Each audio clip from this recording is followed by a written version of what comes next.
महाराष्ट्रामध्ये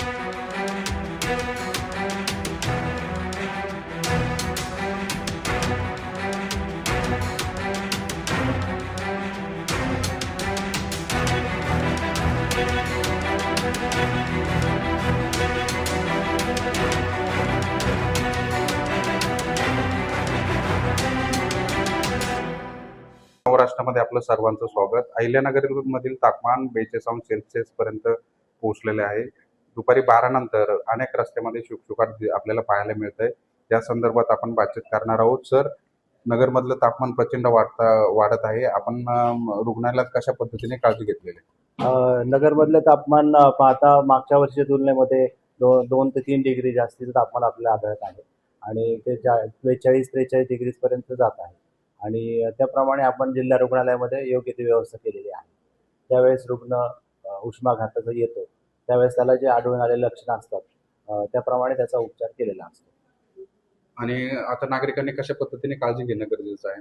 नागरिकांनी सर्वात प्रथमतः दुपारी 12 ते 4 या काळात उन्हात जाणं टाळावे, जास्तीत जास्त बाहेर पडणे टाळावे, जेणेकरून त्यांचं डिहायड्रेशन होणार नाही आणि पाणी शरीरातलं मेंटेन राहील. अशा पद्धतीने नागरिकांनी काळजी घेणं गरजेचं आहे. दुपारी बाहेर शक्यतो जाणं किंवा काही काम असलं तरच जाणं गरजेचं आहे, नाहीतर घरी बसणं चांगलं राहील असं सरांनी सांगितलेलं आहे. नगर जिल्ह्यामध्ये खूप ऊन वाढलेलं आहे. नगरमध्ये उन्हात म्हणजे काम करूशी वाटत नाही. पुढं जर जायचं जरी म्हणलं तरी अंगात हेल्मेट वगैरे किंवा काहीतरी घालून जावंसं वाटतंय. तिथून आल्याच्या नंतर आंघोळ वगैरे परवडते. उन्हाचा इतका हे पडलेलं आहे, माणसाने नुसतं थोडे जरी असं अंग उघडं जर राहिलं तर ब्लॅक पडू राहिले, तर माणसाने या उन्हाची काळजी घेतली पाहिजे आणि शक्यतो काम असेल तरच बाहेर पडलं पाहिजे. त्यामुळे सर्वांनी उन्हाची काळजी घ्या आणि शक्यतो घराच्या बाहेर पडू नये. नमस्कार, मी किरण वाळून. गेल्या 3-4 दिवसापासून उष्णता एवढी वाढत चालली की 10 नंतर बाहेर निघणं अशक्य आहे आणि उष्णतेचा त्रास वगैरे होतोच. त्यामुळं थोडंसं काळजी घेणं तर खूप गरजेचं आहे. आणि आता 11 वाजले तरी असं एकदम लाही झालेलं आहे आणि शक्यतो आम्ही टाळतोच बाहेर निघायचं, परंतु काही कामानिमित्त असं बाहेर पडावं लागतं आणि उष्णतेला तोंड द्यावंच लागतंय.